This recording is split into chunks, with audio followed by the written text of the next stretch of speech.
우리는 죽음을 이야기하는 걸 꺼립니다. 하지만 마음속 어딘가엔 늘 그 그림자가 따라다니죠. 사랑하는 사람을 떠나보낼 때, 몸이 아파 병원에 누웠을 때, 조용한 밤 문득 삶의 끝을 떠올릴 때, 그 두려움은 피할 수 없는 감정으로 다가옵니다. 나는 어디로 가는 걸까? 죽음은 끝일까? 아니면 시작일까? 내가 지금 이대로 사라진다면. 하지만 부처님께서는 말씀하셨습니다. 죽음을 두려워하지 말라고. 그것은 사라짐이 아니라 또 다른 변화이자 돌아감일 뿐이라고. 삶과 죽음, 그 둘을 가르는 선을 지우는 순간 우리는 비로소 온전한 평안을 만날 수 있습니다. 오늘은 부처님의 가르침을 따라 죽음의 두려움을 내려놓는 지혜를 함께 되짚어 봅니다. 그 끝에서 살아있음의 의미 또한 새롭게 피어날 것입니다. 해가 뉘엿뉘엿 저물던 저녁이었다. 기원정사 안뜰에 앉아있던 제자가 조용히 부처님 곁으로 다가왔다. 그의 얼굴에는 근심이 가득했다. 부처님, 한참을 망설이던 제자가 어렵게 입을 열었다. 요즘 문득문득 죽음이 무섭습니다. 살아있는 지금도 이렇게 허무하고 외로운데 죽으면 정말 아무것도 없는 게 아닌가 하는 생각에 가슴이 철렁 내려앉습니다. 부처님은 고요한 눈빛으로 제자를 바라보았다. 그리고 조용히 물었다. 죽음이 무엇이라 생각하느냐? 제자는 대답을 망설이다가 말했다. 끝 아닐까요? 몸도 사라지고 마음도 사라지고 내가 존재한 흔적도 사라지는 그런 끝. 부처님은 고개를 천천히 저으며 말한다. 너는 존재를 몸과 마음으로만 여기고 있구나. 하지만 본래 너의 실체는 그 어느 하나에도 머물러 있지 않다. 제자는 이해하지 못한 듯 고개를 갸웃했다. 부처님은 땅에 떨어진 나무잎 하나를 주워 들었다. 그 잎을 손바닥 위에 올려놓고 바람에 흔들리는 모습을 가만히 바라본다. 이 잎은 나무에서 떨어졌지만 사라진 것이 아니라 다른 길을 가는 중이다. 흙으로 돌아가고 물을 머금고 다시 새로운 생명을 돕게 되지. 하지만 부처님, 우리는 나무잎이 아니라 사람입니다. 사람에게는 마음이 있고 생각이 있고 기억이 있지 않습니까? 죽으면 그 모든 것이 다 사라지는 것 아닌가요? 그 말에 부처님은 조용히 웃는다. 바로 그 생각이 너를 괴롭게 하는 것이다. 내 거지라 여긴 모든 것이 사실은 잠시 빌려온 것이란 걸 잊고 있구나. 부처님은 잠시 눈을 감고 낮은 목소리로 말을 이었다. 죽음을 두려워하는 이들의 마음 속에는 내가 쌓아온 것들이 사라질까 두렵다는 집착이 숨어 있다. 내 삶, 내 이름, 내 사람들. 그 모든 것이 나라고 믿기에 잃는 것 또한 곧 나 자신이 사라지는 것이라 느끼는 것이다. 제자는 고개를 숙인다. 자신도 모르게 움켜쥐고 있었던 것들이 하나둘 떠오른다. 젊은 시절에 원했던 성공, 사랑했던 사람과의 추억, 후회와 아쉬움이 섞인 지난 시간들. 그 모든 것이 사라지는 것이 두려워. 죽음이 무서웠던 것이다. 부처님은 제자에게 조용히 한 구절을 읊어준다. 태어남이 있는 곳엔 반드시 죽음이 있고 모든 인연은 모인 만큼 흩어진다. 그러나 그 모든 것은 실체가 아니라 흐름일 뿐이다. 흐름이요. 그래, 강물처럼 흐를 뿐이지. 그 흐름을 멈추려 하면 괴로워지고 그 흐름을 따라가면 고요해진다. 잠시 침묵이 흘렀다. 부처님은 다시 제자에게 물었다. 죽음이 무서운가? 사라지는 것이 무서운가? 제자는 곰곰이 생각하다 답했다. 사라지는 게 무섭습니다. 그렇다면 다시 물어보겠다. 그대는 지금 이 순간 완전히 살아있는가? 그 말에 제자의 가슴이 철렁 내려앉는다. 문득 그는 지금껏 얼마나 많은 시간을 과거의 후회와 미래의 불안 속에 허비해왔는지 떠올렸다.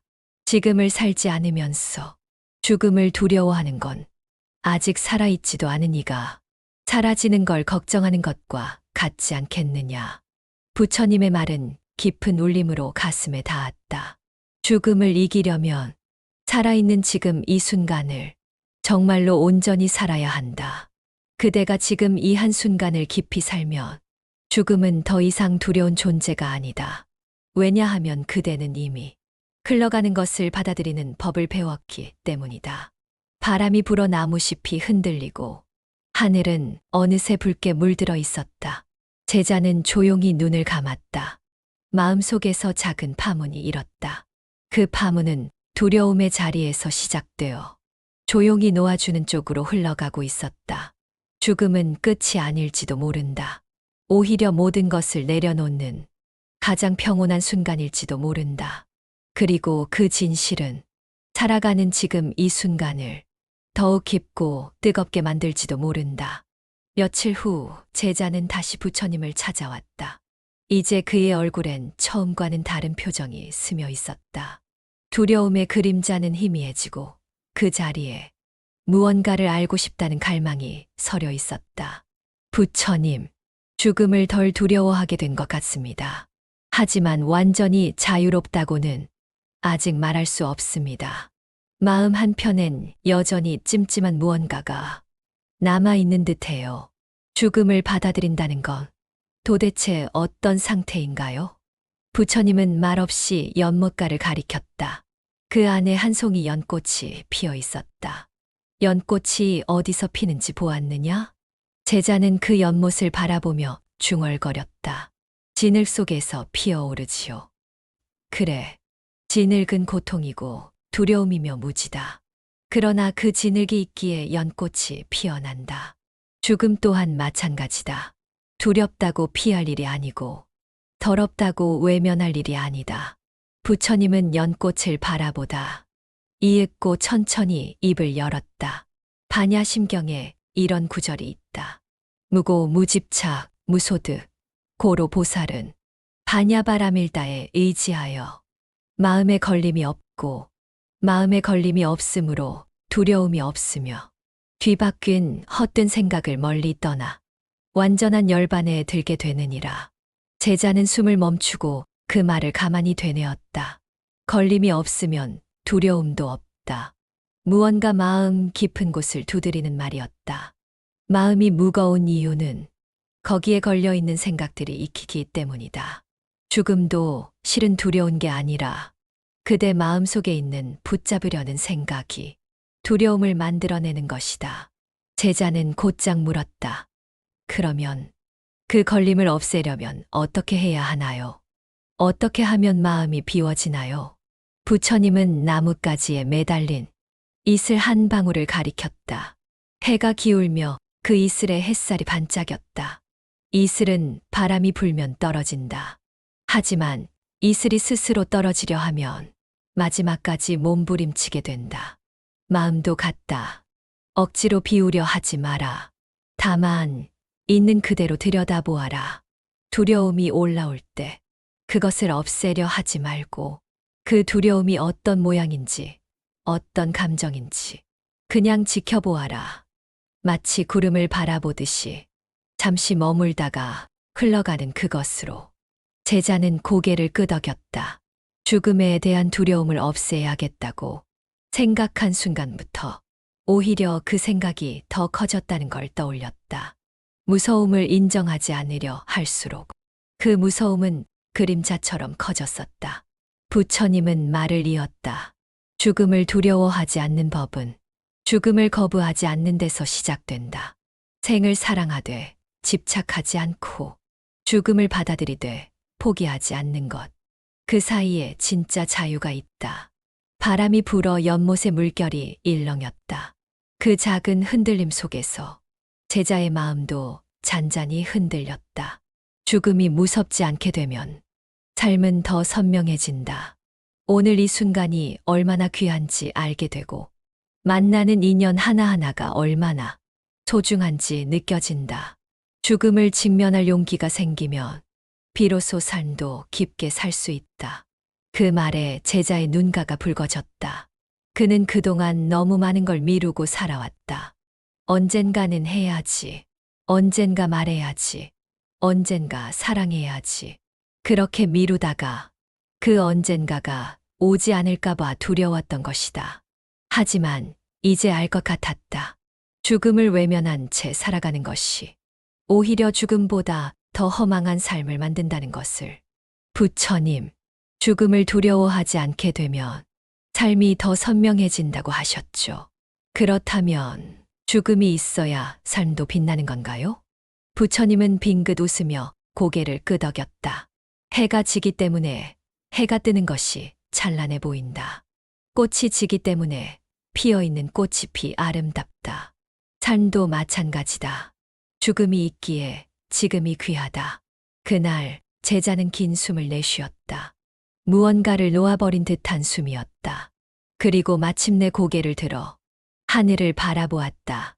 붉게 물든 노을 속에서 그는 이제 조금도 두렵지 않았다. 죽음은 더 이상 공포가 아니라 삶을 더욱 깊게 만들어주는 거울이었고, 어쩌면 두려움을 내려놓은 자에게만 허락되는 조용한 안식처이기도 했다. 제자는 이제 매일 새벽 기원정사의 연못가로 향했다. 아침 안개가 서서히 걷히는 그 시간, 그는 눈을 감고 조용히 숨을 들이쉬고 내쉬었다. 이제 그는 더 이상 죽음을 밀어내지 않았다. 그 두려움은 어느덧 그의 일상 속에 조용히 자리를 틀고 있었다. 마치 오래된 친구처럼 함께 머물대 방해하지 않는 존재가 된 것이다. 그날 아침도 그는 부처님을 찾아갔다. 햇살이 부드럽게 기원정사를 비추고 있었다. 부처님, 죽음이 더 이상 낯설지 않습니다. 하지만 가끔은 이런 생각이 듭니다. 나는 이 삶을 잘 살았는가? 후회 없이 이 길을 걸어왔는가? 죽음을 준비한다는 건 과거를 정리하는 일일까요? 아니면 지금을 놓치지 않는 일일까요? 부처님은 고개를 천천히 끄덕이며 대답했다. 죽음을 준비하는 삶은 과거를 놓아주는 연습이자 지금 이 순간을 깊이 사랑하는 연습이다. 그 말에 제자는 눈을 감고 숨을 고른다. 자신의 삶을 돌아보니 붙잡았던 것도 많고 미워했던 것도 많았다. 부처님은 제자에게 물었다. 그대는 인생을 살아오며 가장 놓기 힘들었던 것이 무엇이었느냐? 제자는 가만히 생각하다가 말했다. 사람입니다. 사랑했던 사람, 미워했던 사람, 함께했던 사람, 떠나간 사람. 그 인연들이 머릿속에 남아 죽음을 떠올릴 때마다 더 아프고 더 두려웠습니다. 부처님은 조용히 고개를 끄덕인다. 삶에 대한 미련은 곧 사람에 대한 미련이지.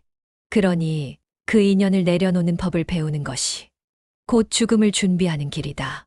잠시 바람이 불고 기원정사 너머 대나무 숲이 잔잔하게 흔들린다.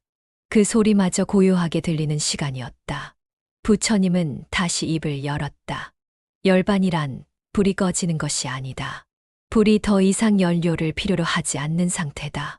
불은 계속 타오르려면 욕망이라는 장작이 있어야 한다.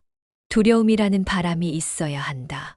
그러나 그 모든 것을 내려놓으면 불은 더 이상 흔들리지 않고 조용히 제자리로 돌아가게 되지. 그것이 열반이다. 모든 욕망과 분노, 미련이 사라지고 더 이상 붙잡을 것이 없을 때 죽음은 단지 하나의 변화일 뿐 공포가 아닌 평온의 문이 된다. 제자는 조용히 고개를 숙였다. 그동안 마음속에 쌓아왔던 수많은 장작들, 무엇을 이루고 싶었던 욕망, 누군가에게 인정받고 싶었던 갈망, 버리지 못한 후회와 원망들, 그 모든 것이 불을 키우고 있었던 것이다. 이제는 조금 알 것 같습니다. 죽음을 두려워하지 않는다는 건 무엇에도 더 이상 흔들리지 않는 상태로 살아가는 것. 그게 진짜 자유이고 열반이겠지요. 부처님은 조용히 웃었다. 그렇다. 삶을 붙잡는 이가 죽음을 두려워하고 삶을 놓아줄 수 있는 이가 진정 자유롭다. 해가 높이 올랐다. 기원정사의 지붕 위로 맑은 새소리가 들려왔다. 그날 제자는 처음으로 죽음을 향해 괜찮다고 말할 수 있었다. 죽음은 두렵지 않았다. 그것은 무언가의 끝이 아니라 삶의 무게를 내려놓는 마지막 숨이자 자신을 온전히 비우는 조용한 출발점이었다. 그리고 그가 바라본 삶은 죽음이 있었기에 더 귀하고 더 뜨겁고 더 소중했다. 삶은 늘 죽음을 향해 걷고 있습니다. 하지만 그 길은 어둠으로 가는 길이 아닙니다. 우리는 그 길 위에서 사랑을 배우고 용서를 배우고 비우는 법을 배우며 조금씩 가벼워집니다. 부처님께서 말씀하셨습니다. 죽음을 두려워하지 말라. 그것은 사라짐이 아니라 돌아람이니라. 텅 빈 것이 아니라 모든 것이 하나로 녹아드는 길이니라. 죽음을 온전히 받아들일 수 있을 때 비로소 우리는 살아있는 지금 이 순간을 더 깊이, 더 진실하게 마주하게 됩니다. 남은 시간을 계산하며 사는 것이 아니라 오늘 하루를 온 마음으로 살아가는 것. 그것이 바로 죽음을 이기는 삶입니다.